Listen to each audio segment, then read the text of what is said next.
I'm going to call the meeting to order and ask everyone to rise for the pledge, please. I pledge allegiance to the flag of the United States of America and to the republic for which it stands, one nation, under God, indivisible, with liberty and justice for all. Okay, welcome everybody. We do have some new hires, but I do want to just let the record state that Sarah Bellinger is actually at the ISD casting our vote for our ISD board member. She will be coming, joining us as soon as that is done. And Adam Spina is actually here. He's in the audience getting ready to introduce somebody. So with that, I will extend an invitation to our very lovely Kelly Campbell to come.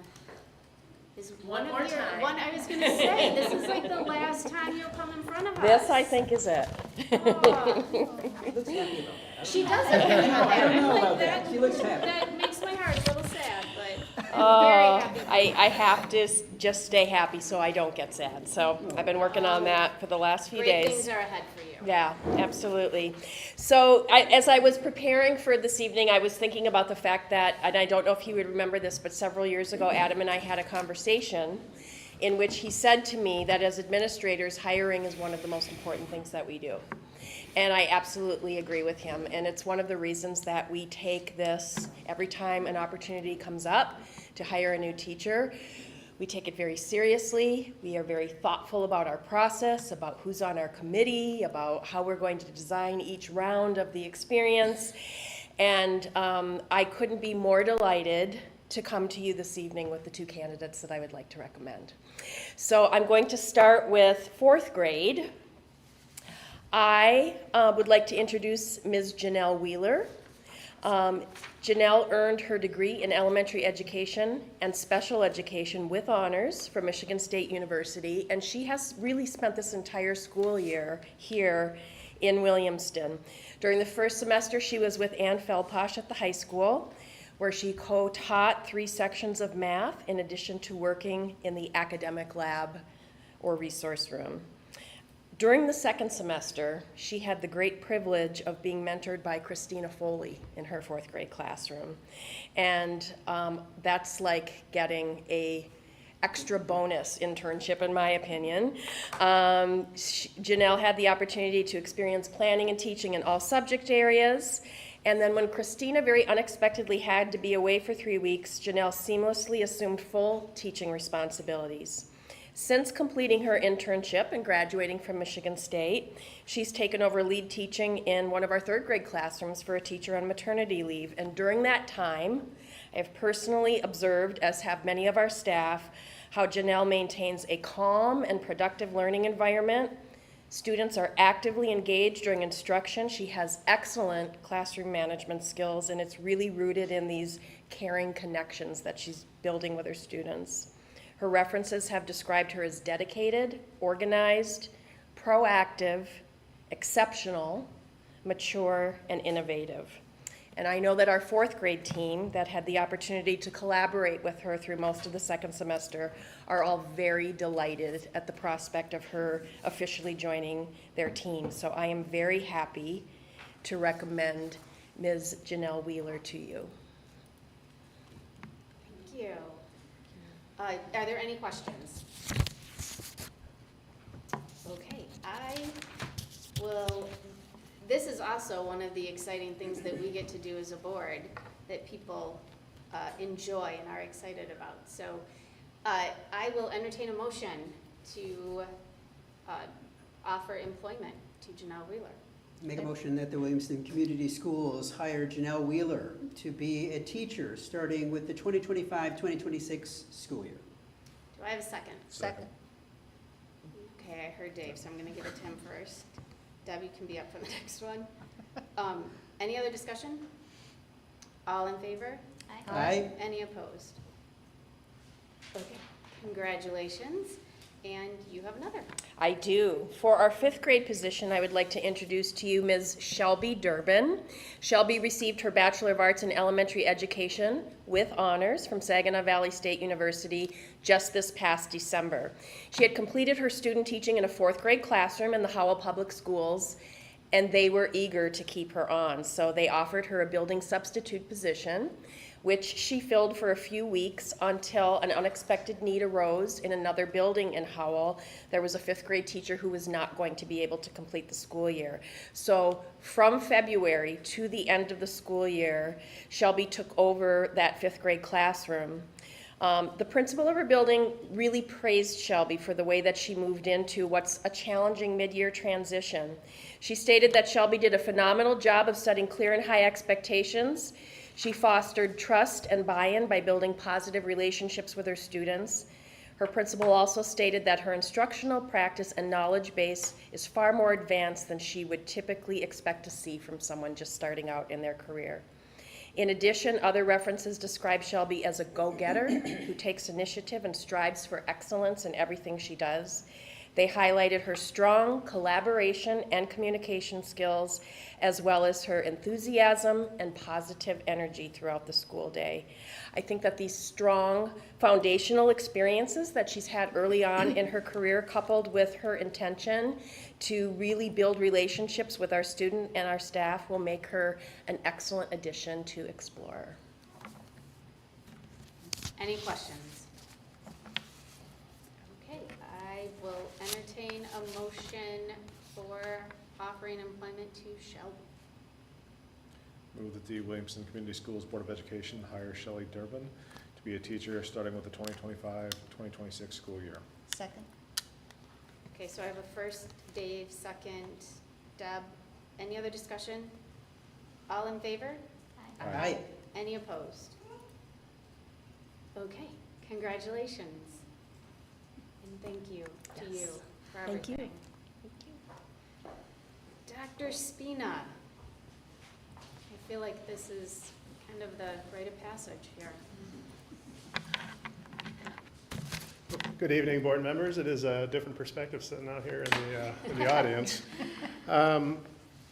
We didn't plan it this way, but tonight kind of serves as an informal transition of sorts of leadership at Explorer Elementary. It's, as you probably know, a building that is extremely important to me in our district, being as my first job here in Williamston was teaching 5th grade a long time ago in what is now the art lab. So I think my desk was where the kiln room is right now. So, so Explorer for me has always been very, very important professionally and personally. And the staff that we have there are incredible. And under Kelly's leadership for the last decade plus, the school has thrived. So with this informal transition, the second part of it, it's my privilege this evening to be able to recommend Catherine Kluzak as the next principal of Explorer Elementary. Before I tell you a little bit about Catherine, I wanted to kind of highlight our hiring process. As Kelly mentioned, a huge part of our role as administrators is hiring folks, both who are technically proficient and able to step in and do their role. But here in Williamston, I think most importantly, fit into the culture that our school district and our community have established over many, many years, and that we all strive to continue. And so that, first and foremost, is one of the most important criteria that we look at for bringing teachers and especially administrators into our district. The process for this, we did some experimentation. It's been a while since I've had to do this, which I think is good. It speaks to the continuity and the strength of our leadership in the district. And so I tried a few different things here with this process, just because I figured, why not? Let's just try something different and see how it works out. So first round, we had 25 applicants, and of those, we brought in a select few to conduct screening interviews with. That's typical first round interview process. Second round, we brought back a smaller group who impressed us in that first round. And as part of that process, there was a presentation to the hiring panel. Details are also listed in your board packet if you're interested on who served on each of the panels. A presentation and then a technical interview, which I thought we did a pretty good job of coming up with questions. I think we had a different candidate who at some point remarked, wow, these are really difficult questions. So mission accomplished. And then the third round was where we experimented a little different, with something different. We had 2 teachers at Explore who graciously allowed themselves to be observed, Andrea George and Christina Foley. We brought our 2 finalists in, our candidates observed the lesson and then debriefed with the teachers immediately following in the same way that a principal would be doing if they did a drop-in visit in one of our classrooms. And the goal of that is to talk shop. It's to talk about instructional practices, and principals, probably more than anybody, learn a ton from those experiences, and you become a conduit for best practice after watching all the great things that our teachers are doing in their classroom.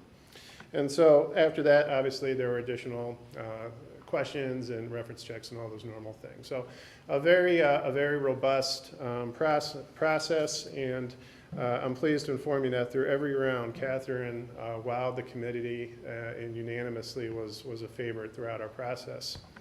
A little bit about her. She currently teaches kindergarten with the East Lansing Public Schools, but in addition to that, she's had numerous leadership opportunities in the district, including working as her school's teacher in charge when the principal cannot be there. And more importantly, and one of the things we looked at in the screening process was she has an extensive background in multi-tiered systems of support, MTSS, as well as special education.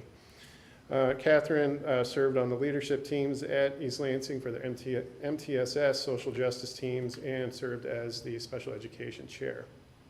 Her degrees include a master's degree in special education from St. Joseph's University and a bachelor's of arts in early childhood education with a minor in mathematics from the State University of New York at Potsdam. She also has certificates in administration, K-5 teaching, and special education. One last thing I thought I would close with in introducing Catherine, I'm sorry I'm keeping you up here for a while, is that during our final debrief with the panel, the comment was made that she was a Williamston person, and I kind of talked a little bit about why that's important for us. And one of the members of our panel said, you know, I could see her picking up and moving her family here and just being part of our community for a long time. And so I think that symbolizes kind of the feel that the committee had for Catherine fitting the culture that we have here. But the best part of the story is when I called her to let her know of our recommendation of her, she said, I think something along the lines of, after the second round interview, I went home and told my husband that no matter how this works out, we're going to pick up and move our family out here so my daughter can go to school in Williamston. And so I think that just aligns with all the different things that we're looking for: expertise, experience, and the fit for our culture that is so important to our success here in our district. So with that, I'll stop talking and turn this over to Catherine to make a couple comments to the board. Good evening. Hi, I'm Catherine Pluzak. First, I'd like to thank you so much for having me here tonight and for allowing me to join this community. I do want a special thanks to Kelly. So one of the first things I asked, one of the first questions I asked about in the first round interview was, tell me a little bit about the culture. And one of the awesome teachers on the panel said, you're going to have big shoes to fill if you get this job. And based on what I've heard, that's evident. And so thank you for establishing such an amazing culture in Explorer. It means a lot to be able to take that over and continue your greatness, so thank you. And thank you to Dr. Spina for just inviting me back each time. Each time I got the call, I kind of was expecting a call from HR, to be honest, and then I'd hear your voice in the voicemail, and I was like, oh my gosh, the superintendent is calling me, and that in and of itself spoke to the culture of Williamston. It wasn't just an HR call, it was a call from you, so I really appreciate that, thank you. And a big thank you to the panel for the time, and I know Pam and Cassie were on the panel, so thank you for your time and that and effort that you've already put into me. Thank you. I'm really grateful to be here, and I'm super excited to start this new adventure in Williamston. So thank you. You are so welcome. This is bittersweet. I've known Kelly for a really long time, so This is a little hard. I'm so sorry. I didn't expect this. No, it's okay. But you did come with glowing recommendations and glowing support. I can tell you this board really does look at every application and kind of goes through it with a fine-tooth comb. And there were several, calls made to Adam with questions or to me, and passing those on. There was not a waiver. They're pretty solid with you, which says a lot. I guess I was going to welcome and congratulate you, but I do need a motion before we do that. I make a motion that the Williamston Community Schools Board of Education hire Catherine Kluzak, assigned as the Explorer Elementary School Principal, grades 3 to 5, effective July 1st, 2025. Second. Okay, so I have a first Deb, a second Heather. Any other questions? Or any other discussion? Okay, all in favor? Aye. Any opposed? Congratulations, all of you. Thank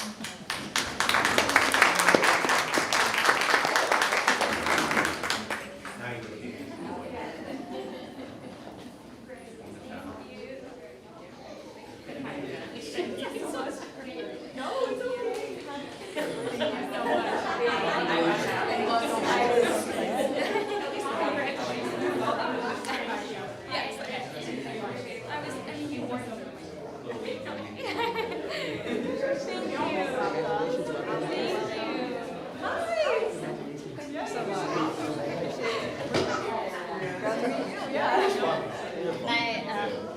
My friend was next to you guys with the girls' basketball.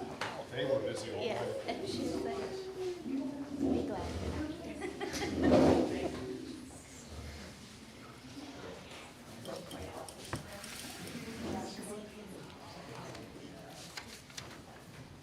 Okay. So, those are always the fun moments of hiring new people to join our Williamston community, but now we will get to the work. Next up is citizen comments. Any citizen comments to address the board? Okay, moving right into celebrations. All right, good evening again, board members, back in my normal spot here. We're going to start off with a few stories that have been highlighted on the website. First is kind of a tradition that we do, posting a release every year of our top 10 graduates and members of our straight A honor roll. So as the board knows, we weight GPA for students enrolled in college courses or college level courses. And the top 10 graduates based on GPA are highlighted every year in this posting. We also honor the students who achieved straight A's, so that would be an A in every class all 4 years. Sometimes those are the same students, sometimes not, but a very impressive list of our top graduates academically from the class of 2025. Moving on to the next story. On the website, Williamston High School experimented with a new social emotional learning initiative last week, which was hosting a field day. This was designed and implemented by Heather Lewis, our district mental health specialist, as well as support from food service department and student government at the high school. So this involved the students being able, and our staff, being able to kind of take the afternoon, get out of the building, get outside. It was a decent day as the spring goes. It wasn't raining at least. And there were just a wide variety of activities out on the soccer field, actually even in the baseball stadium where students were playing kickball. So everything from throwing competitions to a dunk tank. Mr. Sprague brought his wetsuit, so he was ready to be, I never thought of that all the years I did the dunk tank for Jubilee about wearing a wetsuit. But, so it was just a really fantastic afternoon for students, and just as an observer walking through that, one of the things I noticed is that the kids were really engaged. I think there might have been some skepticism from high school students about, what are we doing with a field day thing? It's not elementary school, but they were all involved, they were all having fun, a lot of smiles, and most tellingly, they were not on their phones. So I think it was a successful event, and really appreciate the coordination that Heather did and our student government leaders and students to make this happen. Food service, who prepared bag lunches for every student and staff member so they could participate. Next on the site is just an overall celebration of the class of 2025. Here I highlighted some of the traditions that each graduating class does, moving through their senior project day, senior awards night, and just all the things that come up on their last day of school, from the graduation rehearsal to the senior walk, which is always one of the highlights in Williamston, to a new tradition that's been going on the last few years, which is the paint brawl, which they get covered in paint, but I've never heard any issues with this, so it seems like a good way to go out from your high school experience completely covered in paint. But the kids had a good time, got back that day from being out of town to watch the senior walk, and it's always a highlight of the year. And obviously, as you all know, Sunday at 1, we'll be officially sending them off at commencement.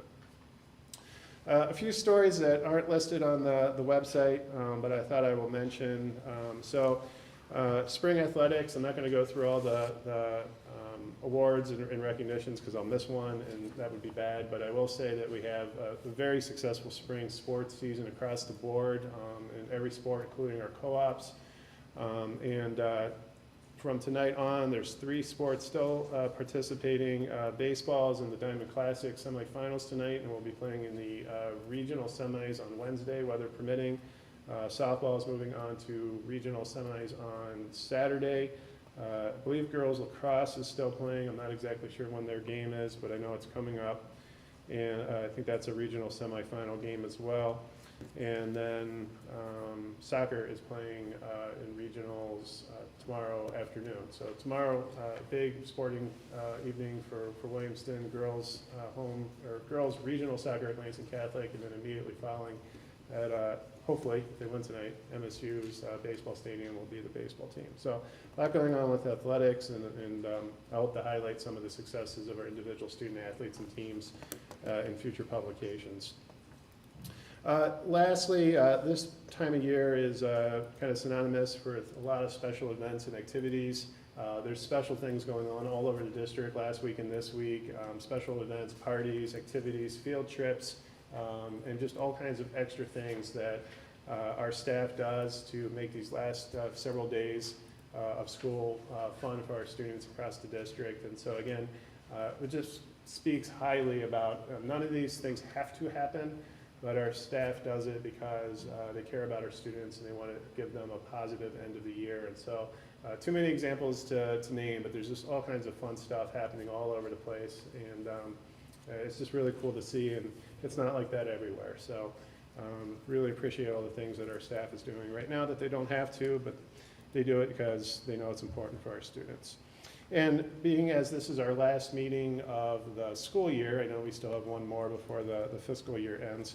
I just want to close by saying thank you to our students, staff, parents, and community for another very successful school year. It was not without its challenges, they all are. But at the end of the day, we always push through those obstacles and continue to do great things for kids. And that speaks again to the culture we've talked about so much tonight, and the dedication that we have here in Williamston. And again, sometimes something we might take for granted, it's not like that everywhere, and I think it's important that we continue to recognize the extra effort that our team, our parents, and community put into our students, and all the hard work they do to make us successful. So with that, those are our celebrations this evening. Any questions? All right, I'll move right on. We do not have an educational update, even though I do know we'll get updates from our preschool and high school. Superintendent's report. So upcoming events, presentations, noted already, graduation, commencement this Sunday. We have a regular board meeting on the 16th of June. As part of that meeting, we'll have our architectural and construction management partners coming in to give an update on the Explore elementary design and site plan. Next committee meeting is policy, which will meeting the evening of June 23rd. And then we're still working on scheduling a date for the special meeting in July.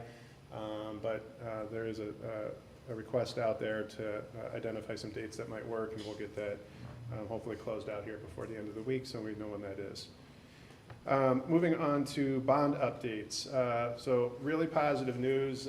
Initially, we were told that the lockers for the middle and the high school were not going to ship until mid to late August. That date was moved up to mid-July, and then as of today, it's been moved up to early July. So Chris and Company is now very optimistic that all the lockers will be installed and the old ones removed before school starts, which is kind of going back to the original timeline that we had back earlier in the spring.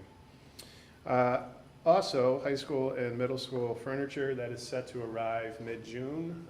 We will have the company doing the removal, working on that through the remainder of the month, and hopefully by the end of June, all the old stuff will be out and all the new stuff will be in for those two buildings, High school, did you say high school and middle school? high school and middle school. Nice. Tennis is underway with the construction of the facility. They seemingly are making really good progress. I know the big events, though, happen later on in the summer in July when they pour the concrete, and that's kind of like the main effort. So the timeline is really contingent on whether the weather holds on those days. So all the prep work, they've been moving forward, all the demos done, but the concrete getting poured in July will be kind of the make or break for holding to the timeline. And again, it's just weather dependent, but we've had a lot of rain, so hopefully, I don't know, it evens out, we'll see. Softball is still on pace to start in July, and so at this point, no reason to think there'll be a delay, but I'll keep you updated if phase one of that project should have any reason to be postponed. And as I mentioned, on the 16th, we'll have an update on Explore. Any questions on superintendent's report?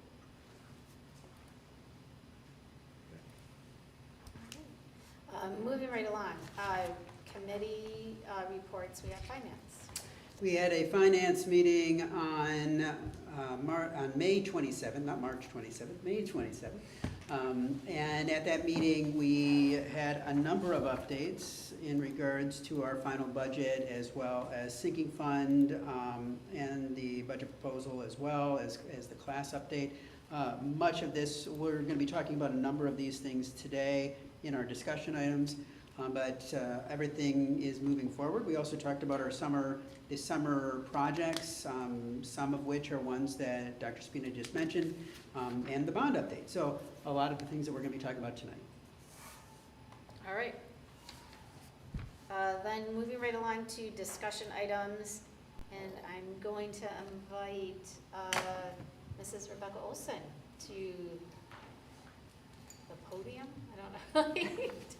I never actually stand behind it. I can't do that. Is this the new clicker? Okay. Welcome, or thank you for letting me come speak with you all tonight. Usually we do our educational update and we showcase some of the strengths and initiatives towards our school improvement plans. What I wanted to do tonight was take it a little shift of the mindset and give an overview of what pre-K for all is and where early childhood is going. There's just been a lot of information in the news lately, and you hear a lot of different varying terms, and I'm hoping that I can provide some clarification on a macro level, and then we'll bring it down to what we're doing here in Williamston. That is not. Did that work? Doesn't look like it. That, okay. That's a volume something. Clicker.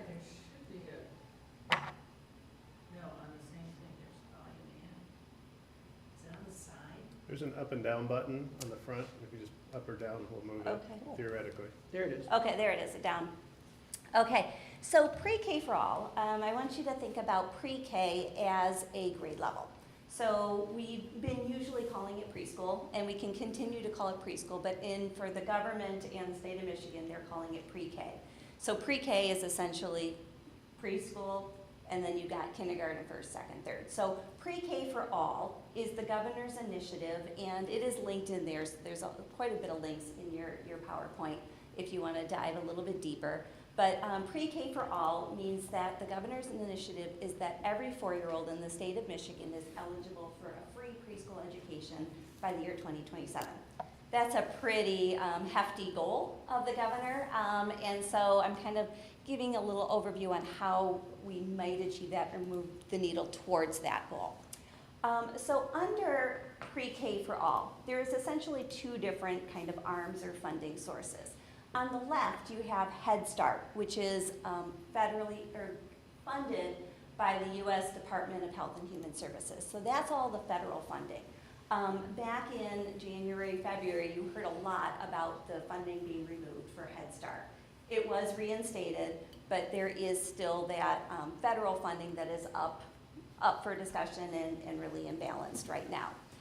Head Start really works towards those 3 and 4-year-old students, and the background for Head Start was really to break that cycle of poverty, and it really is still for really low-income families, and it really works at that whole global health for the child. So it's early learning plus health and family well-being, okay? On the right side is where what we are. So Great Start Readiness Program is the state of Michigan's funded, and it's funded through the new Department of Michigan Lifelong Education, Advancement, and Potential, MyLEAP. And it is designed again for 4-year-olds, so it really is targeting that same age group. All 4-year-olds will now have access to this, but what programs do is they enroll based on increase in priority and needs. So we still want to target those children who may be from low-income families, maybe have parents with low educational attainment, really target those students who need it to be successful in kindergarten. It is a high-quality kindergarten readiness program. So it's a little bit different where Head Start really looks at the family well-being and health, and Great Start Readiness still incorporates family aspects, but it really is a kindergarten readiness program. There we go. So how are we working towards an expansion of the Great Start Readiness program? Oh, let me back up a little bit. Williamston will do only Great Start Readiness program. We have not been in the Head Start realm in many, many, many years, and we won't go back to the Head Start realm. That's just not an opportunity for us. So with Great Start expansion, they're expanding not only the amount of kids that have access to it, but the options that a school can provide for kids. So there is part-day options, there's full-day options, and typically they've only been in a 4-day program. In this past year for 24-25, they expanded it to a 5-day option, and they call that extended year. They've also allowed for programs to extend not only, so MyLEAP is our governing body, the ISD is the grant recipient, and then Williamston is sub-recipients. Okay, so we get our stuff through the ISD. That's how that visual on the right goes. What they're also looking to do is potentially expand into community-based organizations so that it meets different family needs, especially those families who need before, after care, full round care. So that is what's happening at the intermediate school district level. Right now, there are no CBOs in Williamston. Williamston, we are the only ones that are offering Great Start Readiness programming. Another opportunity that they had for it was increasing class size and ratio to get more children into the classroom. So that is the ability to go up to 20 students, which is a lot in a preschool classroom. We've still made the decision to be at 18. If we're still looking for space, we may expand that, but there's some good rationale for keeping our class sizes lower. Eligibility criteria, so what essentially they've done is they've removed the income guidelines. We still have to collect all of that income from families and then prioritize our enrollment. One of the biggest differences between GSRP pre-K for all and kind of K-12 enrollment and pupil counting is that a program can have as many slots for GSRP. We request slots from the ISD. So it's not about how many children are in Williamston and we have to educate them all. We take and say how much capacity do our rooms have, how much capacity do our programs have, and we request that each year. So this year we have 68 slots, and so I'm able to educate 68 4-year-old Great Start Readiness students. If we had more spaces and I go back to the ISD and say, hey, I want to educate 80 students this year, then there's a competitive rubric to increase the amount of slots, but we've been really in good standing. So there's the opportunity to increase. But once our slot allocation, we've awarded all of our grants, enrollment is done for the year. So that's a little bit different than a school district where somebody moves in December or January or February, you're required to educate that student. Here, we award our grants. Once our grants are won, our enrollment is done for the year. So here's what we have done. You'll see that we've really done a significant expansion this year. We actually doubled our Great Start Readiness program. We opened up another classroom, and we converted an entire tuition classroom into that. So we were able to provide free preschool opportunities for 68 of our families. That's what we did in 24-25 by adding those 2 full-day classrooms. 25-26, we have another minimal projected enrollment. So we did a huge, big expansion this year. We're feeling some of the growing pains. We're gonna figure all this out. A little bit of expansion this coming 25-26, and then look at enrollment in class space analysis for that 26-27. We feel that we can do another jump with another potential maybe 12 to 18 additional slots in that year. Moving farther out to 27-28, again, we'll do that classroom and space analysis and look at our enrollment trends and hopefully do another expansion at that time, opening up a couple other classrooms.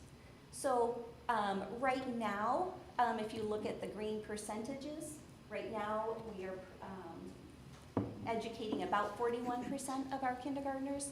Next year we anticipate about 45, and then with the expansion, 50. So there is opportunity for expansion at that preschool.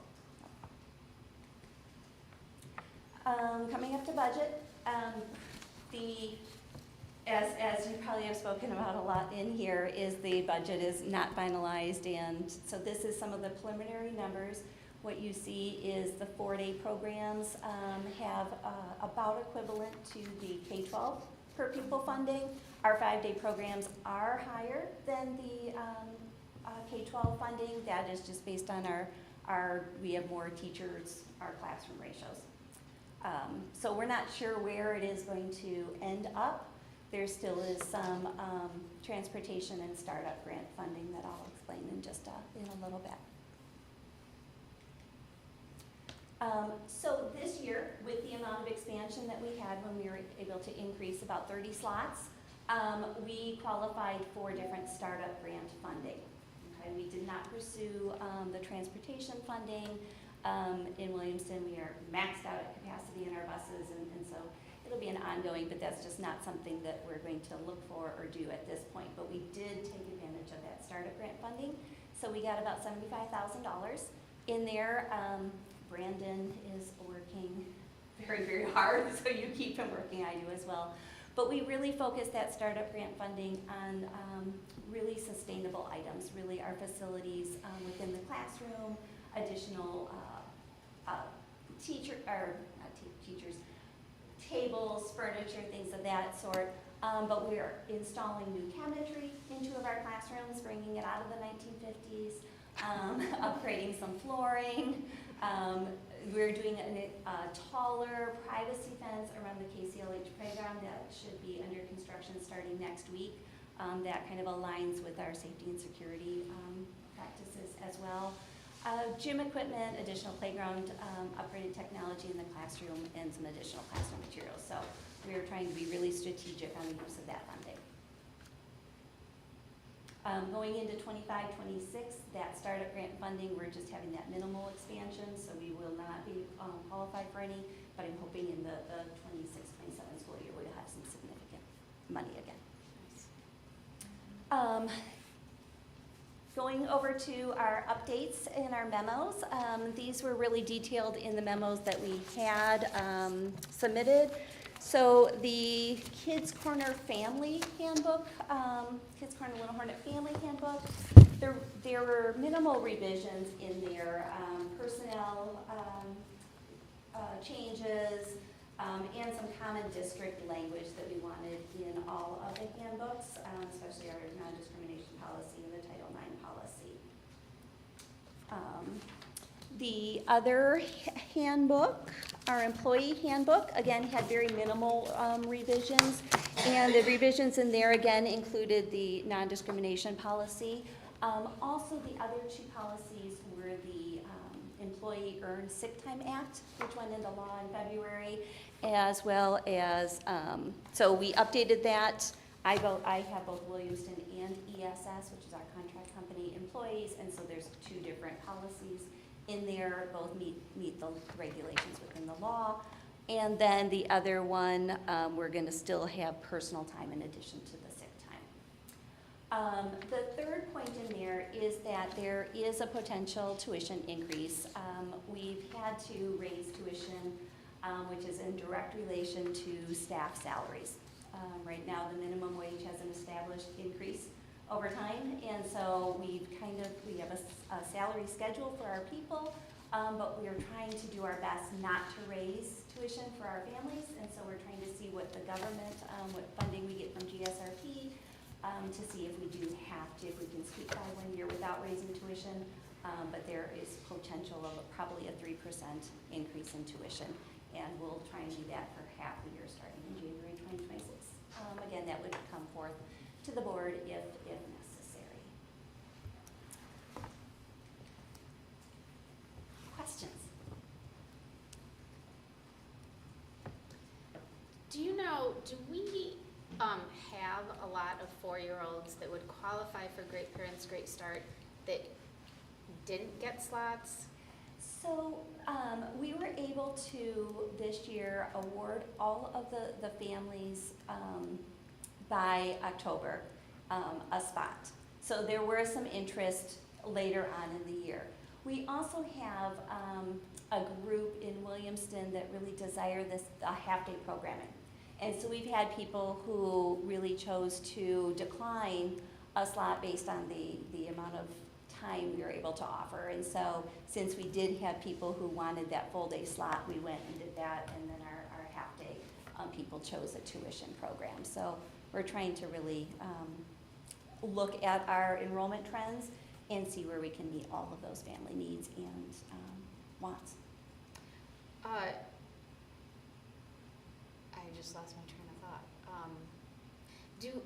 Do we have anyone, so is this a situation that, say we have a 4-year-old that moves, can you call another, if you had a list, could you call that 4-year-old, could that 4-year-old take their place? Yes. Nice. Yes. So tell me one more time, how many 4-year-olds do we have that go into kindergarten? 40? Oh, how many am I sending from Little Hornets Yes, to you said, kindergarten? yeah. 85. 85. That makes But sense. it equated to about 45% That's what I was of looking the kindergarten and young fives enrollment. Don't quote me on that, that was some rough Random- estimate No, of that's numbers still, of that, I mean, so. that's something to think about. We are,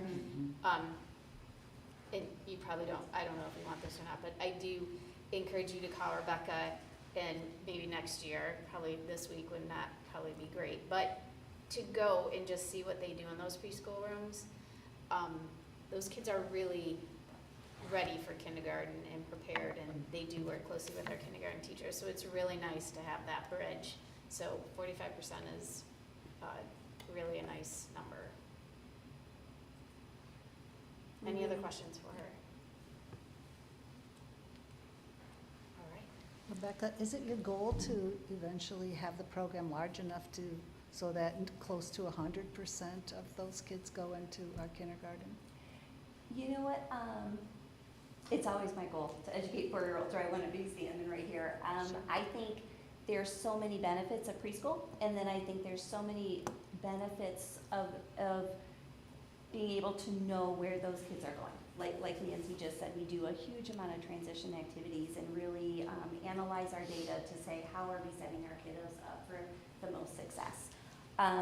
So yeah, my goal is always to expand and to reach every family that we can in Williamston. You know, we always have to make sure that we're doing it well and maintain the quality as we do that. So, you know, moving forward, we still want to make sure that we are retaining good quality teaching staff. And then as we expand, we need to find those other new teachers in degrees that, are not overabundant, so. So of those 55% that are not enrolled in your program, do you have any idea about if they're going to other preschools or if they're just at home and not receiving any education? So some probably are at home. Some, there is a good homeschool community in Williamston. There are some that do childcare near their parents' work because, getting kids to school is a little bit more challenging.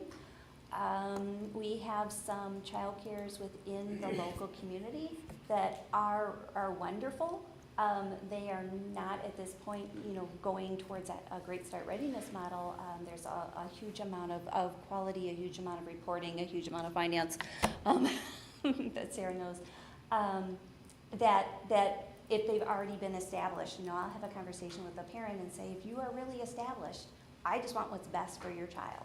So if you are established and this meets your family needs and they're emotionally safe right there, then maybe that's where they stay, and that's a decision for the families. So. Can we take kids out of our school district into GSRP? Yes. So we can take students out of that is a policy for us as a district to create. So that's not a regulation from as part of the guidelines for a Great Start Readiness program. So we can say, yes, we're going to enroll in-district students first, then we're going to open it to Ingham County students second, then we're going to open it to out-of-county students. What we do find is that and I have enrolled people from our local community. I've enrolled from Hazlitt, East Lansing, Perry. What I do find is after they enroll in our preschool, they go right to kindergarten. We have 99% that go directly to our kindergarten programs. They don't leave the district after coming to us. Well, So that's good. School of choice. Nice. Yeah. Any other questions? Just a reminder why this was the focus of some of the bond work was so important to the steering committee last year in terms of being able to provide facilities that would allow for expansion for early childhood education. So part of this growth plan was contingent on the plans that we're working on right now in order to upgrade those facilities. And to give her some more classrooms. Now you just have to find the staff. I'll do it. I have no doubt. I've worked with you way too long. I have no doubt that you will find them. If there aren't any other questions, we can have her sit down. Again, if you have questions that come up later or you're interested, I do encourage all of you during this school year, again, I wouldn't go now, but next year to give Rebecca a call and ask to come in, and she can take you around to different activities or different things that are happening. It's really, when you talk about preschools around the county, and I've been in a lot, it is very much a high quality program. And you will be able to tell that right away. So thank you. Thank you. Okay, Dr. Delp, how are you? I'm well. Good evening, Hanging in everyone. there. Seniors gone, high school almost done. One day at a time. I know, you got a big glow. Like, ready? I'm ready. All right. All right, we're starting with the educational update first.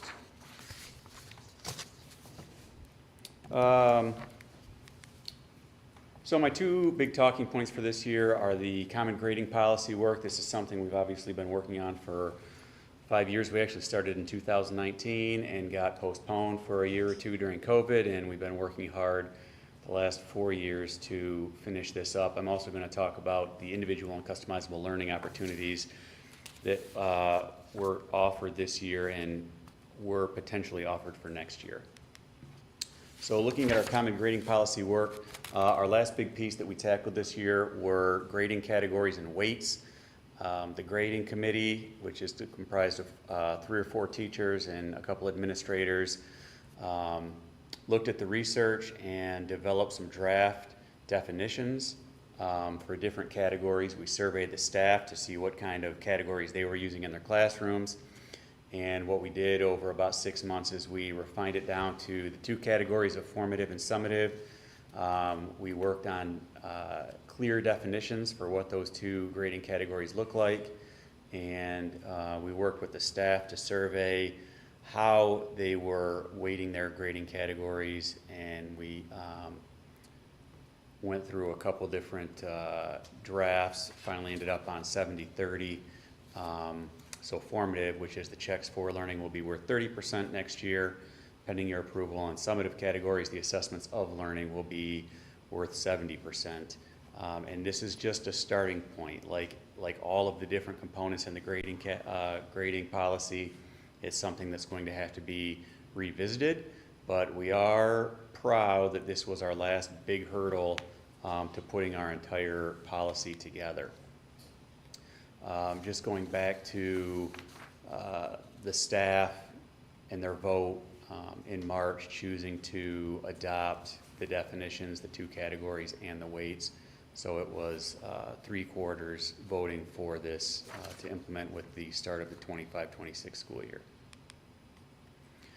So next year will be the first year we put the entire thing together, and there have been some stumbling blocks if we've implemented individual components. So for example, when you say, okay, extra credit isn't going to be allowed, well, now you run into the problem of how do students, what opportunities do they have to earn extra points or make up points in their class?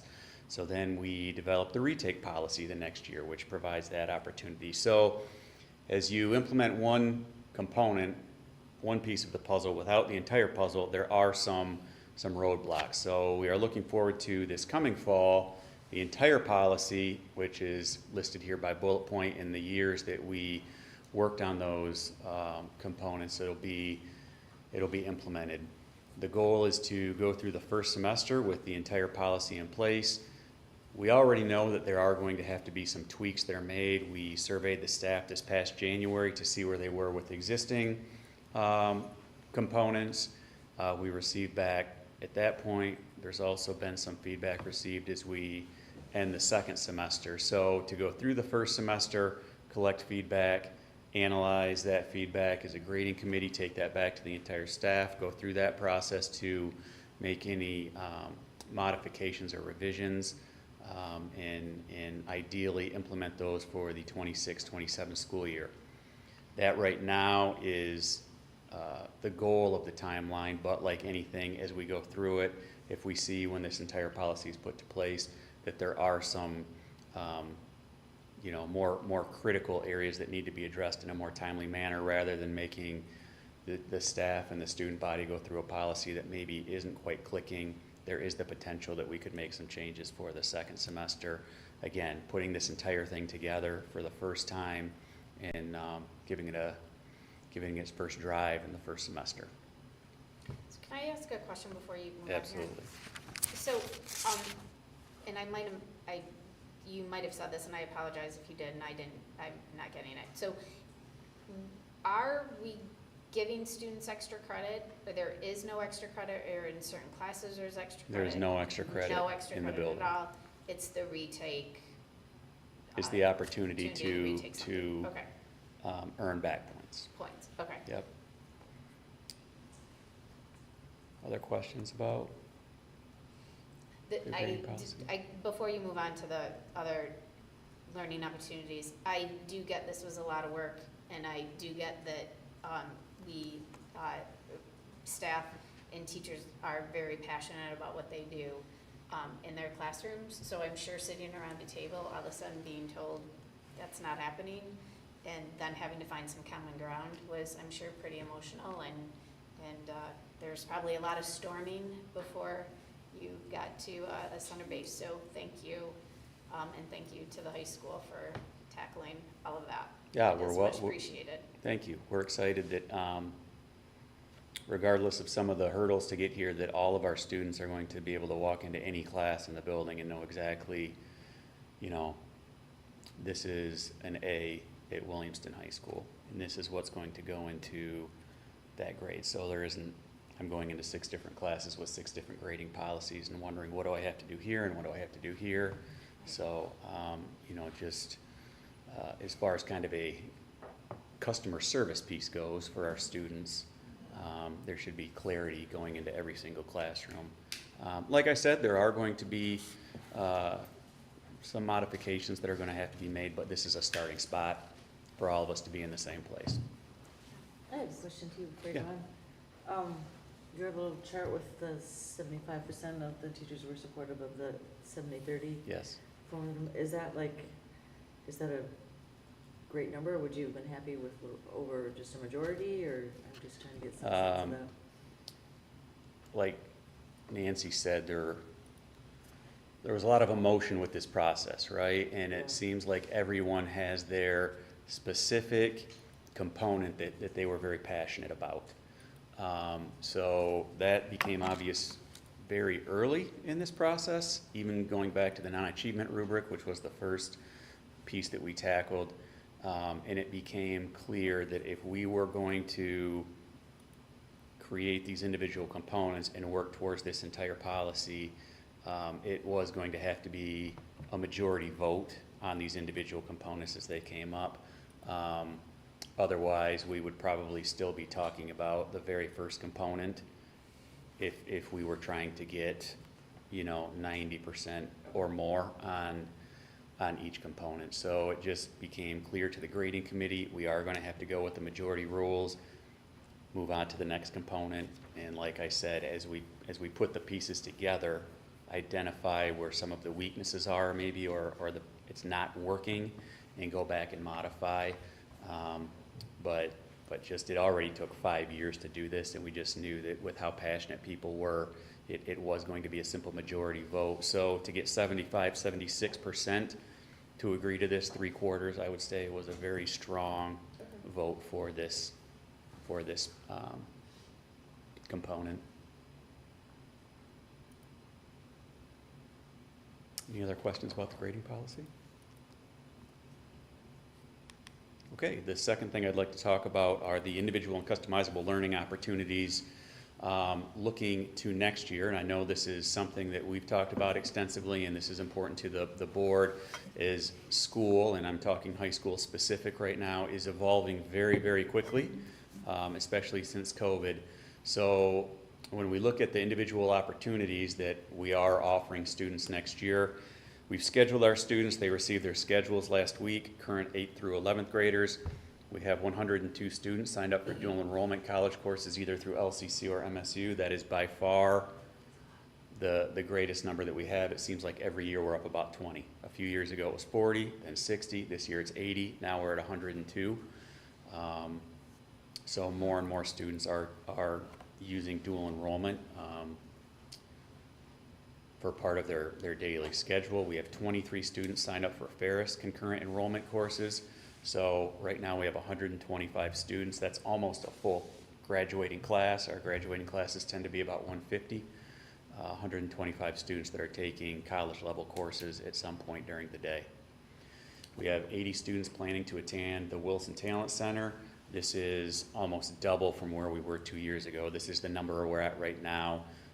We've worked hard over the last few years to get the entire sophomore class out to Wilson. We take a field trip out there with 150 of them so they can actually see what it is and see what sort of amazing programs are offered out there. Before, students would say no, they just had no idea, right? So it's important to get them out there.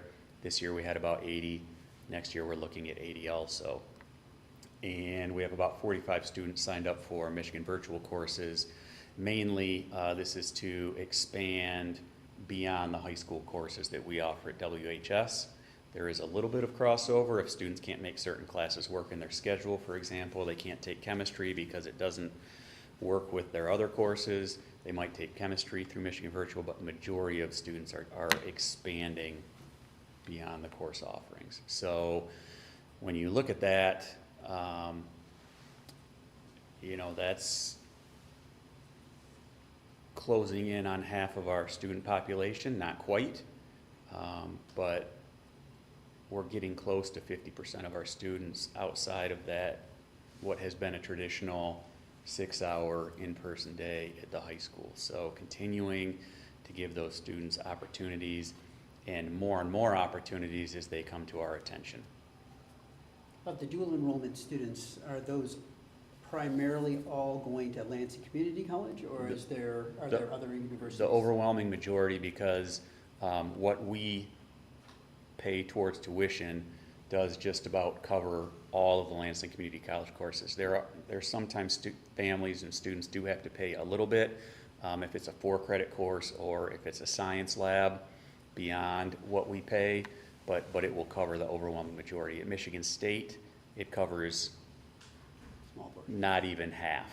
So the rest of that tuition would be left to the students and families to pay. And seeing as these are 100 and 200 level courses, most families choose to go to LCC.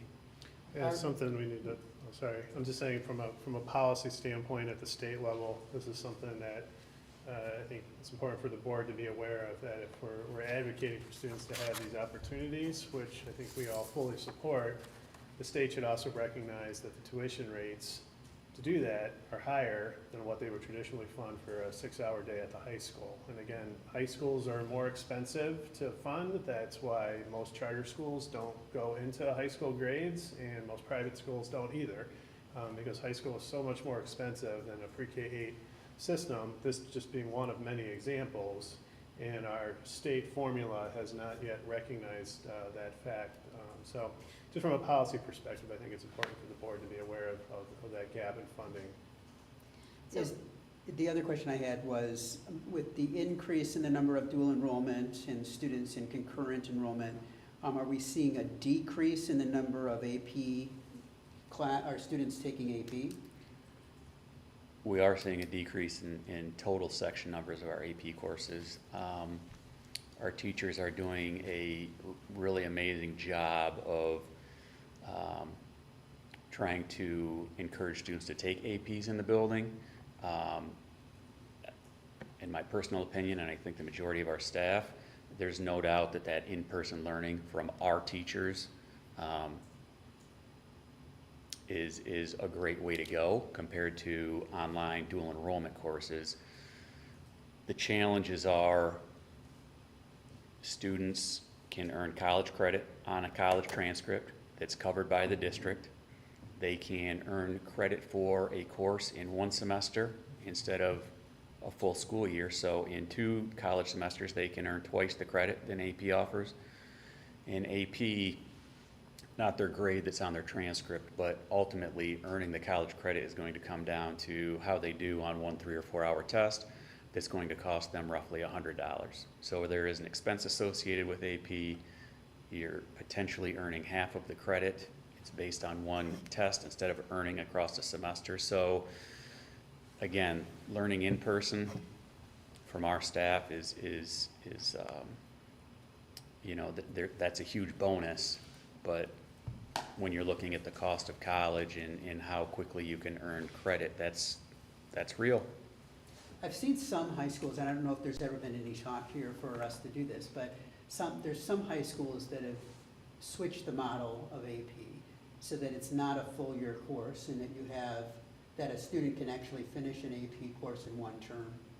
And they finish one, and it allows for a student to take a secondary one in the second term.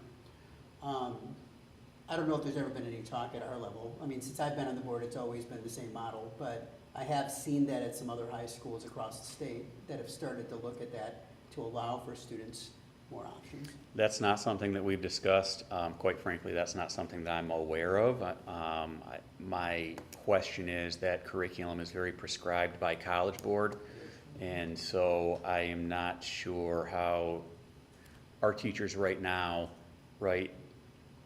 they like snow days, but every snow day matters because it's a day lost of instruction when you're looking at this curriculum.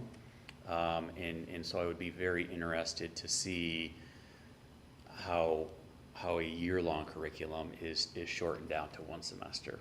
I'd like to see Well, and I also their think- results too. Yeah. How are they doing Yeah, on the I was assessment? Yeah, and it may be, and I had to look at the model, because it may be that they're set up in a block or, something where Correct. the amount of time Yeah. is doubled, for a student to be able to do that too, so. But also, but the test is only given at the end of the year. Correct. So if kids finish that class in They're January, having to do a lot of then they got studying nothing afterwards. until. Mhm. when our kids are doing dual enrollment, when they're taking MSU, LCC, whatever classes, are they taking that class online? Are they still in our building, or do they all usually leave 6th hour? It's throughout the day, so It just the depends on, thing about dual enrollment, and again, versus APs, is we usually offer, say, 1, maybe 2 sections of an AP course. So we would try to offer 1 in the morning or 1 in the afternoon. As you get to be an upperclassman, just given the size of our building, we have so many courses that are single section that their schedules start getting locked in. And then you throw in something like band, right, or choir. So we do have students who cannot take the advanced courses they want to because there is a conflict. The flexible thing about dual enrollment, because it's online, is we can insert that into any hour in the day. The overwhelming majority of our students choose to leave the building, which they have the option to do. We do have a few students who stay each hour and they go to the library where they're supervised by library staff, but the overwhelming majority leave. If they can get it 1st or 6th hour, it's a bonus. One of my kids that works, and one of my kids is in the middle of the day and he's in the library. So it just really depends on their schedule of in-person classes. Adam, is this talked about as, when the ISD superintendent was here saying, you know, community college is free for students when they're out of high school, they're still in high school, we have to pay for it. Has there been any talk at Roundtable about the because I'm guessing we're not the only school that's in this predicament, you know, writing a letter, contacting our representatives to say, hey, this is, you know, costing us more than we're taking in? Yes, this has been identified for many years as an issue, and it's been worked through our lobbyists, you know, how receptive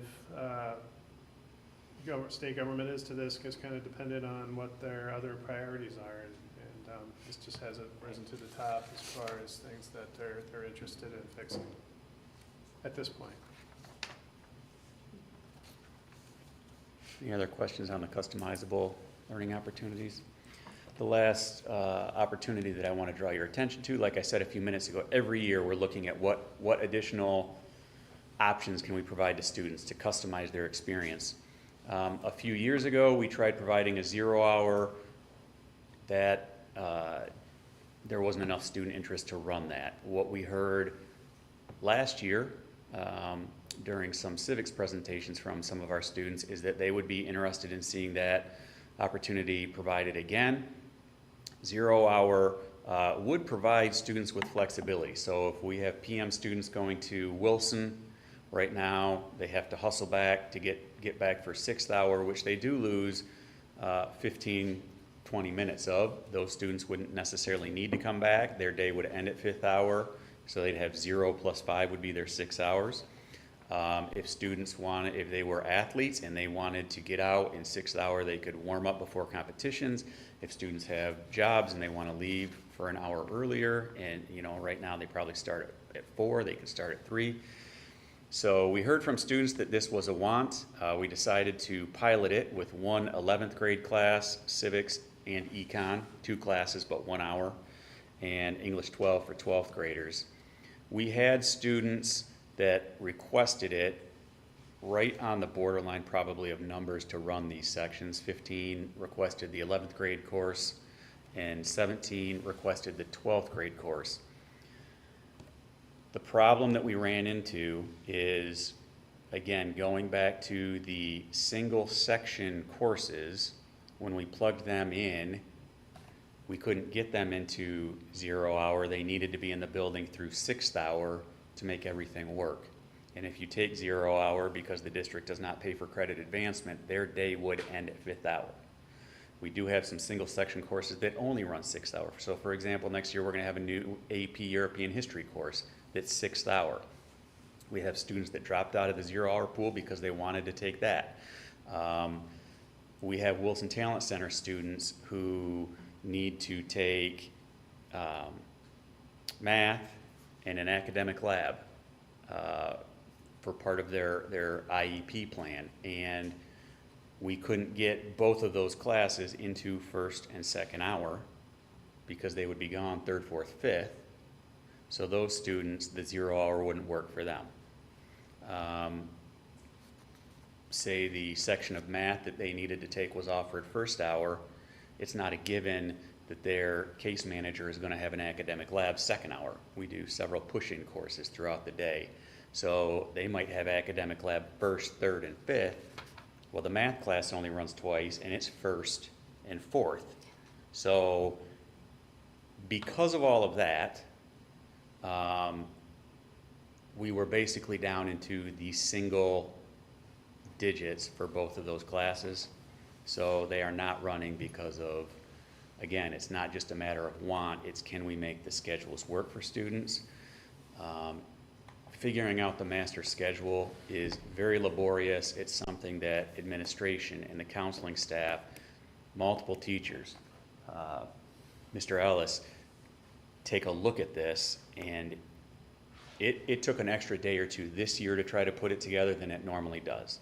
We have to balance seats for each graduating class through 6 hours of the day. We have to balance all of our advanced courses. You can't have 6 APs first hour and 0 fifth hour, so those have to be balanced. We have to balance our MSA classes. We have to look at where band is because we have a high population in band fourth hour, so that's very limiting. So when you look at all of these roadblocks to try to put the puzzle together, everything is not always going to work for every single student. So I don't think it's this year, but for example, in the past, we might have a 6th hour AP class like European history, but we also have Spanish 4, because every other hour of the day we have 2 or 3 standalones. So students have to choose. In Okemos, where there's 1,500 kids, there's enough students to run 3 sections of AP Euro. Well, we only have enough to run 1 section. So the flexibility just isn't there. Students will have to choose, you're gonna take Spanish 4 or you're gonna take AP Euro this year. If you're only going to be a senior, or I'm sorry, a junior, not a senior, next year you take the opposite course when it's offered. So the master schedule is a puzzle. It's never perfect, but a lot of thought goes into it. But unfortunately, given the scheduling requests and needs of these students, 0 hour did not work. However, we are planning to try again next year. So just because it doesn't work this year, doesn't mean it won't work next year. So, just so I understand, so if I'm an 11th grade student, or I have an 11th grade student, they can't do 7 hours and kind of try to load up their junior year so that they have less senior year, correct? That's what you're Correct. saying? So Yeah. they can pay for credit advancement through Right. Michigan But- Virtual, dual enrollment, the district, in any format. Michigan Virtual, in-person, dual enrollment does not pay for credit advancement. Yeah. So that 7th class a day is credit advancement. It's beyond where the student should be, assuming they pass everything, where they should be credit-wise at the end of the year, on track for graduation. So how does jazz band work? Because I know that when my daughter took jazz band, we never paid anything extra. She still had Correct. 6 hours during the regular day plus jazz band, so she had 7 hours in that day. That is a unique situation that has been discussed. That was in place before I got here, so I cannot discuss when that was actually implemented, when that was waived. My best guess is it probably had to come before the board, right, and an exception was made, I'm guessing. I don't It know. was a really, Must have the been a jazz long band time has been ago. going on way over Yeah. 20 years, probably Yeah. 25, 30 Okay. years ago, so I don't have any idea. Okay. Yeah, I'm So sorry. so there's some exception that had been made for There is an that class. exception to jazz band, yes. Okay. And perhaps it's because it's an elective course and not a core academic. Yeah. Okay. Any other questions? Okay, any questions overall about the education update? All right. Thank you very much. Again, I know that the schedule can be a nightmare with working with schedules in the past and then getting everybody on page about grading. has been a big undertaking up there at the high school, so we appreciate it. Thank you. I'm going to go into handbook updates quickly. Is that in the same? No. Yes. It is on ours, but not on this one. That's not included in the PowerPoint. It's actually a standalone document. Yeah, we have If you have that document in front of you, I have the page that the updated policy is on in the handbook as well, in parentheses, the explanation why. So for example, the discrimination language on page 11 is updated. This is updated language provided by Troon. Page 16, updated common grading practice. So what I discussed with the formative and summative and the weights, that's added into the handbook. Page 27, updated language to meet auditing requirements. According to our auditors, guided study is not an hour we can offer any longer. So there are some other requirements for students who want the flexibility in their schedule to take one less course, but allow the district to still receive full per pupil funding based on the percentage of classes they are enrolled in out of 100%. So that language complies with auditing requirements, but still to provide the students that want that flexibility in their schedule. Page 34 has to do with absences. This is updated language really to reflect our current building practices.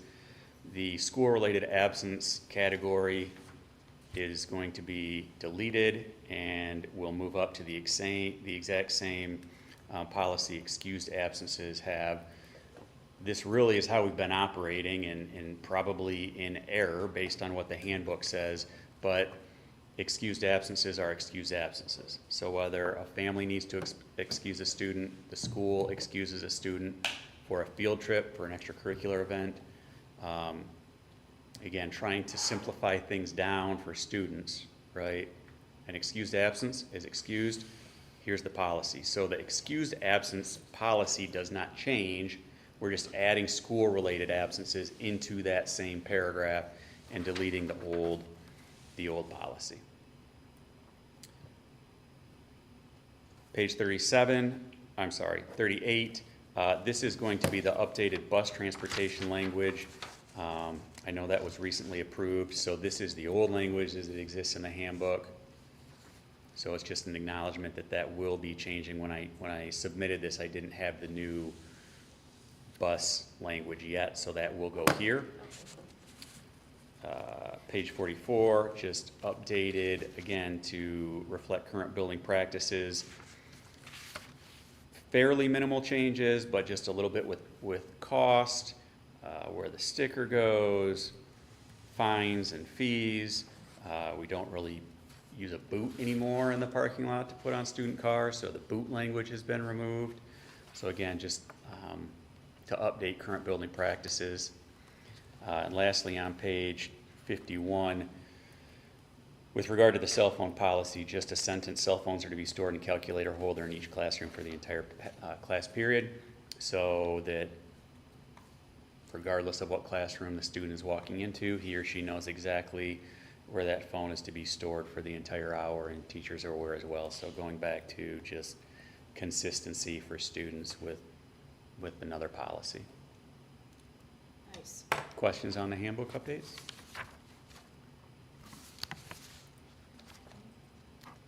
All right. Okay. Thank you. Thank very you all. much. I will see most of you Sunday by 12:30 p.m. in the green room. Yeah. All right. Thanks, everyone. Thank you. Okay, Dr. Cook. New map.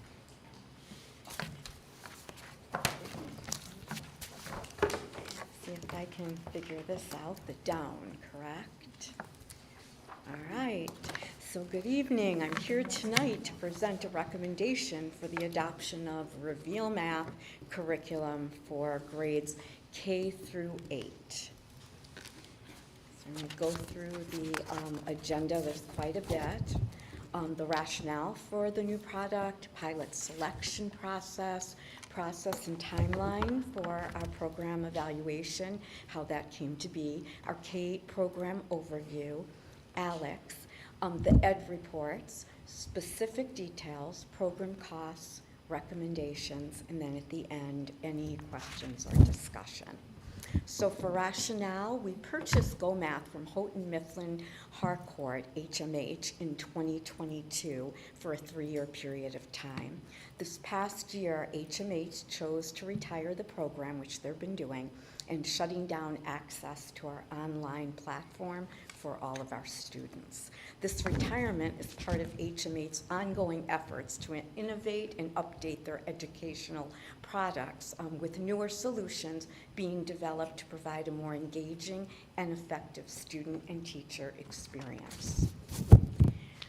The middle school math department and the elementary pilot teams, they separately met to analyze the following: review process and tools by which to evaluate their instructional material, defining of essential instructional practices and Common Core alignment, instructional material review and lesson format, formative and summative assessments, and then the opportunity for MTSS scaffolding. For the process and timeline, in spring of 2024, a year ago, they collaborated, we all did, with the ISD to evaluate the recommendations of the county's math programs. We developed a rubric for curriculum analysis. The middle school, Explore and Discovery, they selected the pilot programs for those that the ISD recommended. And they chose Reveal by McGraw-Hill and Savvis Envision. Discovery chose not to pilot Envision as they felt that it did not have an early childhood focus. In fall of 2024, we began piloting Envision curriculum for the first half of the year, and then they piloted Reveal for the second. October of 24, Savvis Envision provided PD on lesson design, implementation, and online platforms. In November of 2024, they moved into McGraw-Hill Reveal, which provided PD on lesson design, implementation, online platform, and they include Alex integration. In May of 2025, which was just a month ago, all 3 buildings recommended the adoption of the McGraw-Hill Reveal to me. Your K-8 program overview, you're welcome to cut and paste the link in board book to get an overview of the Reveal Math K-8 brochure. And I just added at central office on the table outside of Betsy's office books that you can actually skim through. There's 2nd grade, there's 4th grade, there's 5th grade, and there's 7th grade. So there's a variety. Can you repeat, why did Discovery do a pilot? They didn't end up doing the Envision pilot. After listening to Savvis, is who puts out Envision, they just didn't feel that it was right for early childhood. So they chose not to pilot it at all. Yeah, so Okay. they did not. And I wanted you to be aware of that. So for Alex, it is an assessment and learning and knowledge spaces is what it stands for. It's an adaptive and online learning platform, and it was developed specifically by McGraw-Hill. It's primarily used for math and chemistry instruction from elementary all the way through college. It's AI-driven. It assesses what students know and what they don't know in each of those subjects. It creates a personal learning path based on each student's knowledge. It uses continuous adaptive questioning, offers periodic reassessments to help students master and retain skills. It covers a wide range of math and science topics. It does align with state and national education standards. It delivers real-time data and insights. It supports differentiation of instruction for students at various levels, and it's accessible on any internet-connected device. So myself and Laura Hill went to a McGraw-Hill PD on Alex, and it was wonderful. It just gives you a ton of information. So with this purchase, there's going to be professional development on Alex specifically because there's so much to know. So for Ed Reports, they do 3 gateways, and every one of the grades, K2, 3, 5, and 6, 8, all met expectations. For our K2, the materials consistently emphasize major work of each of those grades. It's supported content, and it's well connected to the major work, strong cohesion of clusters and domains that in K2 they felt they needed. In Gateway 2, it's very balanced in focus on the conceptual understanding, procedural fluency, and real-world application. It has strong integration of math, practices with grade-level content so that they have a chance to actually interact with it. There's consistency across kindergarten, first, and second grade, and their lessons are structured and easy to implement, and there's a high quality of teacher support and formative assessments. For the 3-5, Gateway 1 emphasized also the major work with minimal distractions for that grade level. It ensures coherence within levels and across domains. It supports students' understanding of the key math concepts. It is balanced, and it has procedural fluency, strong alignment, again with the standards, and promotes deep grade level problem solving for all students. There's clear structure and organization. It's accessible resources for diverse learners and instructional needs, and it effectively supports for lesson planning and assessments.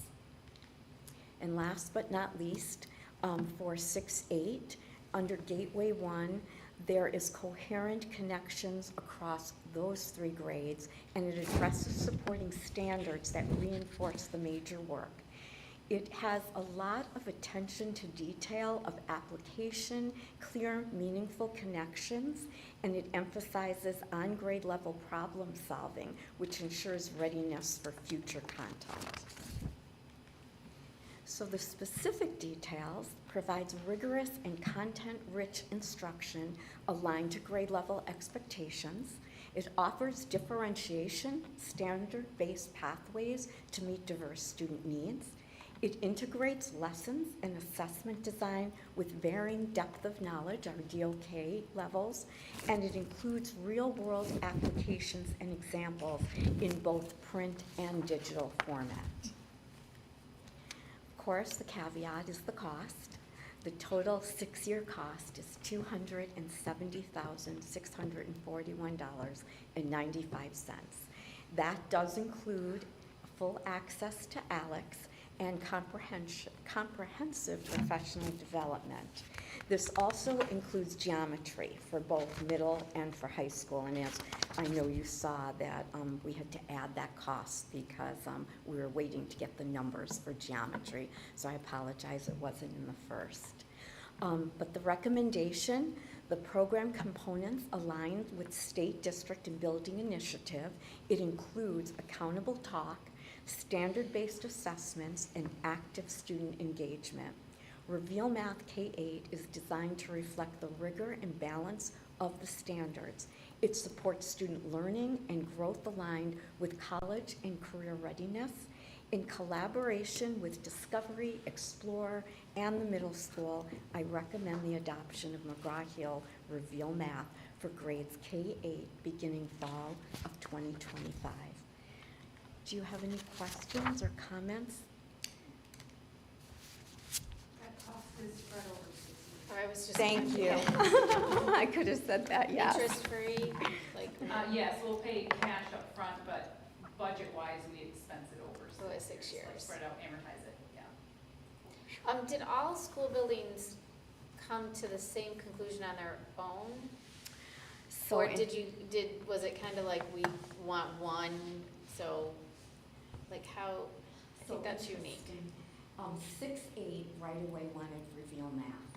They did not want Envision. There were just a lot of things. We went back to Sabbath. We had him come in. We did a few times where the salesperson came and talked to us. So 6-8 was on board. Definitely Discovery was on board. It was Explore that the teachers, they didn't really want Envision, but they really didn't originally grasp also Reveal. Right. So they went back to, we had a meeting with the middle school. And Laura Hill came down and started talking with the team because it's so, there's so much material, there wasn't enough time for them, I think, to really dig in. That's what Right. Laura kind of said to them.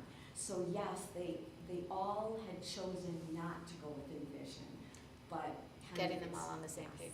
yes. Nice. So I hope I answered that okay. Nice. Any other questions at all? The books are there. I brought them down today so you can look at them. They're pretty extensive.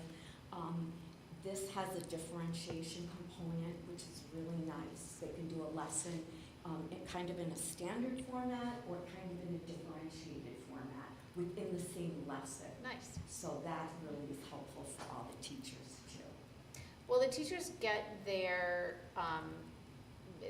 books and curriculum, all of that That was stuff my question. before they come back in the fall? So I'm hopeful. I have a call in actually Wednesday where I'm going to meet with HMH and the PD person and with our salesperson, and we hope to get everything, our pilot teachers, because all the math teachers did the pilots for both programs at 6-8, so they all have materials. It's just our elementary that only certain teachers did the pilot, so only certain teachers have the material, and they're going to get the rest. So I'm going to work with Scott to make sure they do, and to have access online and to have Alex. Perfect. So yeah, I'm going to be telling them that we're kind of at the mercy of HMH, but we're trying to do it in August to have PD. Nice. Yeah. Michelle, is there a parent component? I didn't hear mention of that. You know, I can't, I'll have to get back to you on that because I didn't really search through that. I'm assuming that with Alex especially, being an online anytime, that there's things that they can do, but for the littles, I would assume, but I don't want to assume, I want to give you the information, so I'll find out. Okay. And I am meeting with them. I was a little disappointed because our Young 5 program does not have this math program. So, yeah, it's always sort of hard with the She is. She's very good, though, about taking the curriculum kindergarten and kind of differentiating and modifying that instruction. And accommodating, she Yeah. is.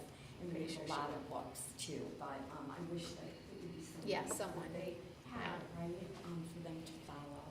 But yeah, any other questions, you can always ask me and I'll find out. Certainly don't know everything about it, but I've worked really hard. Our salesperson I have dealt with for many reasons over the years here, because HMH also does some of our ELA programs. And so he's really easy to get hold of and will answer me pretty quickly. For $270,000, it better be. Yes, I agree with you. This has been It's not cheap. a lot more. All right, thank you very You're so much. welcome. I know adding new curriculum is never fun for anybody. Okay, Sarah.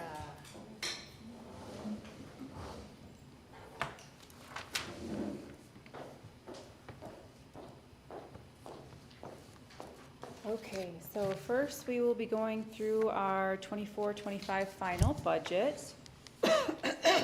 You'll see here we had some changes, so increases in revenue, additionally increases in expenditures. That final column there, it looks like we will be pulling about $500,000 from fund balance at the close of this year. And I will walk you through what each of those impacts are.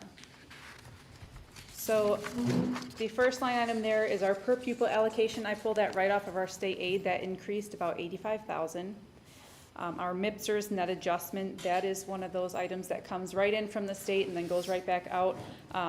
That is our $289,000 increase. Same with that next line, but this next line is that 3% health funding that only select Staff members are enrolled in that plan, so again, that's coming right in from the state, being pushed right back out. That's an increase of $181,000. Our 22L district transportation cost reimbursement, that's actually for the previous fiscal year, or they base it off of the previous fiscal year. That increased $16,000. Our 31AA mental health, that was actually an error on my part. They originally allocated us about $36,000. And then we had a note later that we would have an amendment of about 200 and something thousand, and I had added them together, but it was actually the 200 and something thousand was our final amount. So I just over budgeted that about 36,000. Special education based on our state aid decreased about 34,000. Property taxes, again, this comes right from our state aid report, that decreased almost 80,000. Kids Corner tuition, this year was kind of an estimate due to our GSRP, significant changes through that whole program. So our tuition revenue decreased about 85,000 than what I originally budgeted. Health Resource Advocate reimbursement, this was where they took it away from us in March, no notice. Fortunately, they gave us funding for 2 positions and we used it for 3, so we had almost maxed out that funding anyway. So fortunately, the way we handled that was really advantageous. So we're really only losing about 16,000, and there's opportunity to gain a little bit of that back, but not much. And then other miscellaneous revenue adjustments, decrease of 33,000. Expense increases, again, our MIPSTers net adjustments, that's our retirement going out. The 3% health of 181, again, is that in and out from the state. And then I added a new bus purchase of 142,000 that you guys approved. You'll see here the impact on our fund balance. Like I said, we will be pulling almost 500,000 from fund balance. We're still in a really healthy spot. It leaves us with 6.9 million or 24.7% of expenditures, which, like I said, still very healthy. Any questions on this one? And if you'll remember, we did set aside about 800,000 for capital improvements throughout the district that are really needed, and the bond's just not going to touch. You know, we do have that 38.5 million, and it just doesn't go as far as you think it will. And we have a long list of growing items that still need to be addressed. So we have those funds set aside to take care of those items. So are those funds in this number, or is that set aside in a? It's set aside in this number, In this and it number. would have been reflected on the last budget. So you won't see the change here, but it's in there. In there, Yeah. perfect. Any questions on that one? Okay. So now for our 25-26 original budget.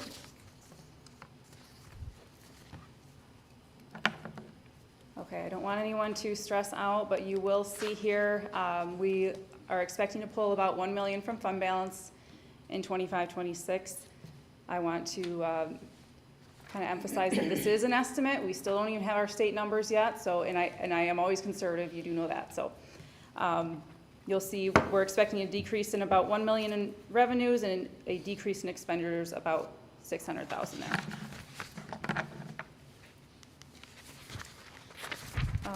These are probably more information than you truly need, but I'll run through them all. I budgeted a constant per pupil enrollment amount, but I increased that a bit. I believe it was $96.08 this past year, and increased that to a $10,000 per pupil allocation, so an increase of about $217,000. We are losing some 31AA mental health funding. That is one of those items that we may get, we don't know, but to be safe, I pulled it out of the budget, so that's a loss of $335,000. 35J professional development, that was funding that came in and went to a matching expense, so that's kind of just a wash, but I'm pulling it out. 23 back on track, that is our after-school program. You'll see later, we are trying to keep that program. Oh, did someone ask a question or did I just, oh, sorry. 23 back on track, that's the tutoring. We're gonna keep that program in our budget, but pulling that revenue out, we're gonna try to use general funds to support that because it has been proven to be very advantageous for our students. GSRP startup, we had 2 startup grants of $50,000 each this past fiscal year. That's gonna go away. Property taxes, this is an estimate, increase of $62,000. HRA reimbursement, that's our health resource advocate, pulling that revenue out, that's a loss of $213,000. Our ESSER revenue, that was the last of the ESSER revenue of $330,000. We have known this next line on the special education reimbursement, we have known for years that this is going to go down. This year, the estimate was $200,000, so I'm throwing that in there. We don't know what that's going to shake out to look like, but that's what we expected. And then other miscellaneous revenue increases of $18,000 across the board. Our expenses. So increase in wages expected next year is $600,000. Coordinating to that is our increase in benefits of $236,000. Capital improvements, like I said, we had that built into our previous budget. We're pulling that out, pulling out the bus purchase. The startup expenditures through GSRP are also going to be coming out. Those were one-time expenses, so pulling those out. 35J professional development, again, that had the matching revenue, so pulling those expenses out as well. 23G back on track. I pulled that line item out, but like I said, the tutoring is still built in there. We left a budget for about $100,000 for that program. 31AA pulled out $203,000 of those expenses. We are still covering our therapy dog, so Gemini is still covered with previous year funding that we've held on to make sure that we can keep her in this coming year. And that's Gemini and Emily now, I believe. So, last item there is miscellaneous expenditure adjustments of $22,000. So the impact on fund balance, of course, I know nobody loves seeing that fund balance go down, but like I said, we're expecting to pull about $1 million from there.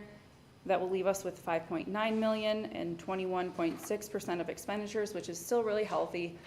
We knew this decrease was coming, and I know it looks scary, but like I said, the state aid is not finalized. We have no idea. Even last week, the Speaker of the House was saying we might increase per pupil allocation to what, 12,000? So who knows what they're going to plan. We're just basing it on our best assumptions.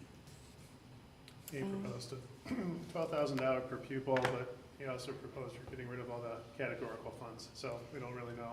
Yeah. It's not actually a plan, it's just something he said at a conference, so Yeah. we're not gonna have a budget anytime soon. Okay. Any questions at this time? I still think, being someone who was here when we had, $300,000 in our account, $5 million still. Mm-hmm.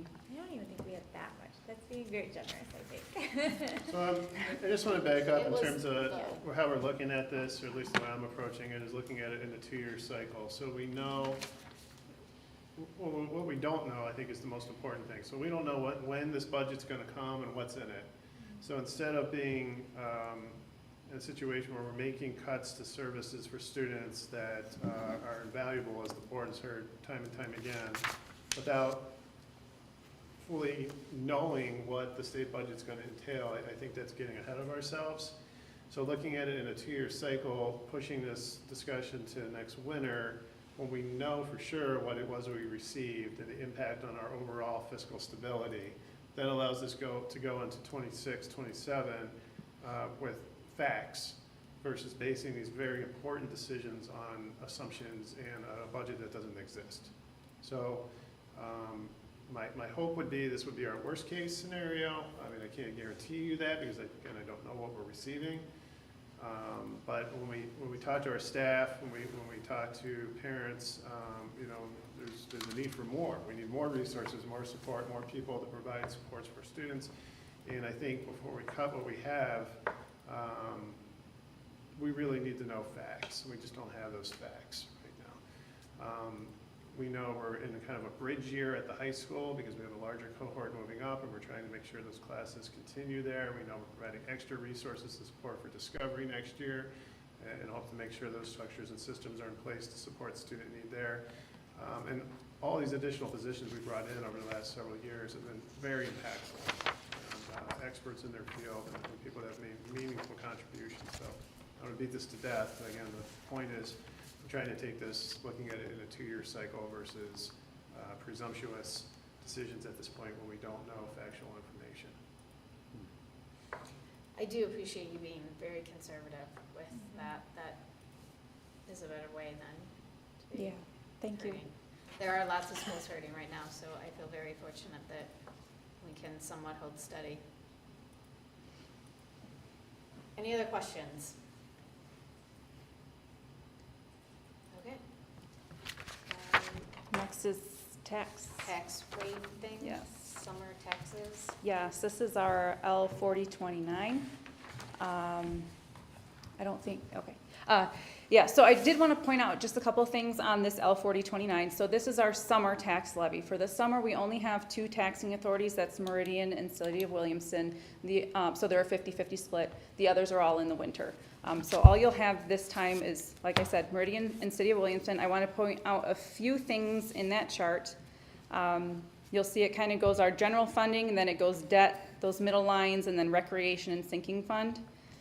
The second line there is it has number 1 in column 4.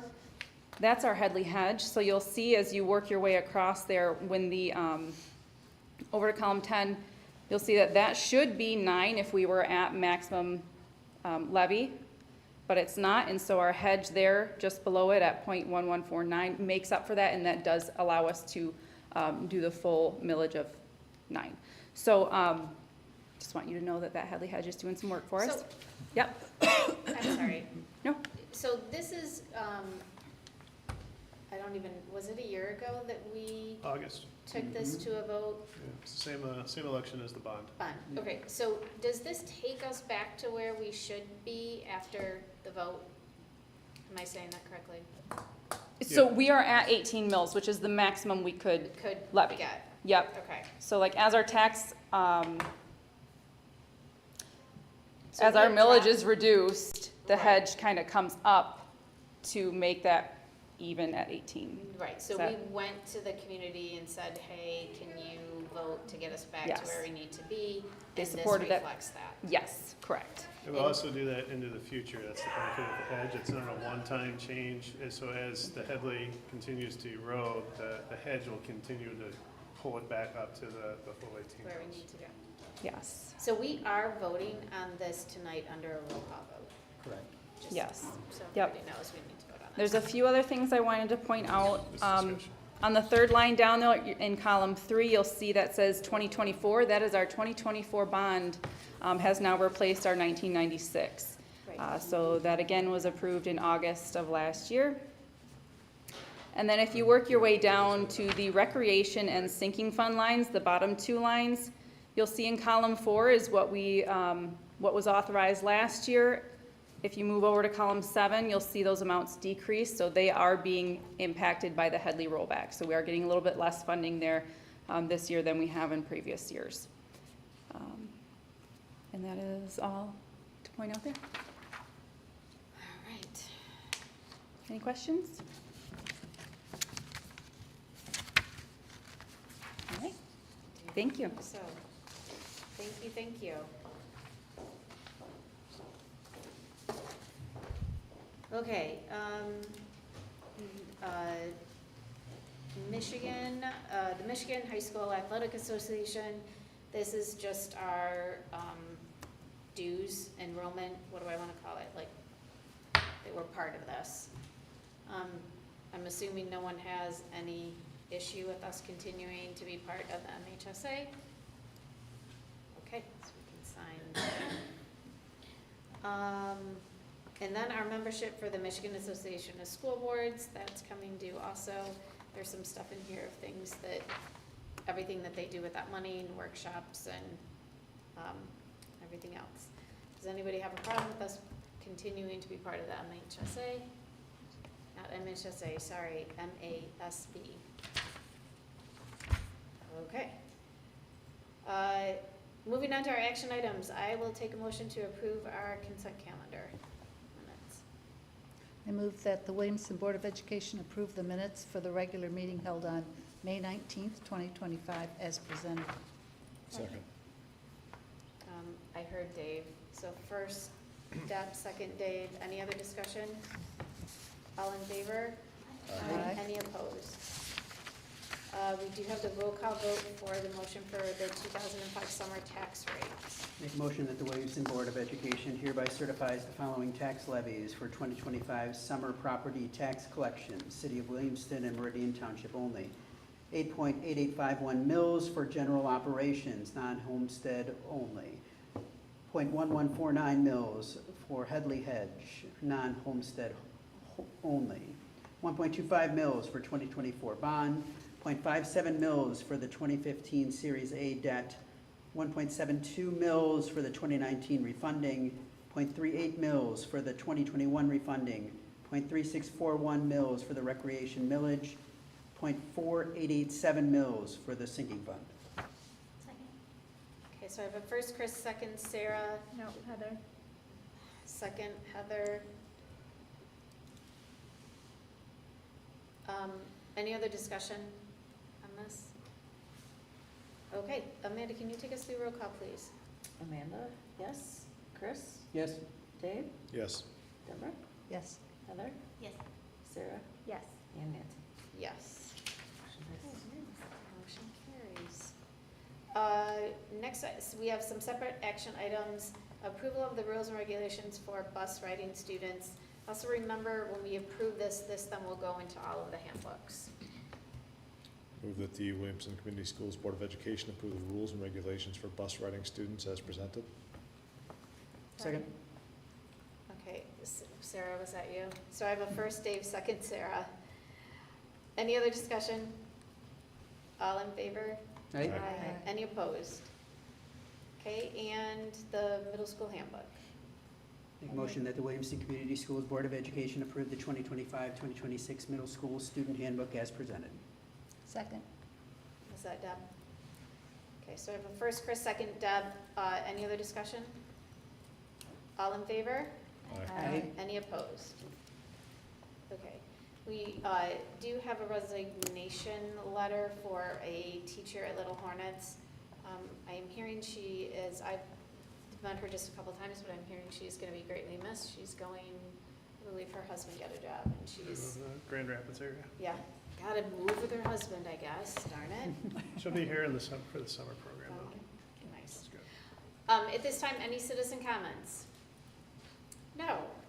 Any board reports or requests? Do we have a update from the meeting, Sarah? Yes, is this now the time? I'm sorry? Do you want me to? Yeah, I think you can, she did text me, like, I don't know how long, saying, we are now going into our third vote. Yes. Like, third round of Best votes. thing I saw. Wow. So this, Wow. yeah, it's unprecedented that it took as long as it did. Michael Flowers and Aaron Shore were, for the 2 6-year terms, and Caitlin Sallow is for the partial term. It was very, I think we went to 5 votes. There's some discussion along the way. And yeah, that's how it ended up. Yep, There will be open seats there again. yep. Any other requests or reports? I do have a couple. First, the field days that were done at the high school. I think is there one gonna be done at the middle school this week? Was there a field day done at the middle school also, or? Not like that. I don't know if they have some other special thing planned. planned? They're, yeah. It sounded like they did, but this field day that was done at the high school, you know how much I love chatter on social media? This was a positive thing that got a lot of attention on social media, that parents were really thrilled with it, the kids seemed to have fun with it, and a lot of people commented about the kids didn't have their phones and just seemed to really enjoy the day. So kudos to Heather, and I don't know who else put that on with her. I thought she had named a couple other people, but it sounded like a great time was had by all, and a fun, relaxing way to kind of end the school year.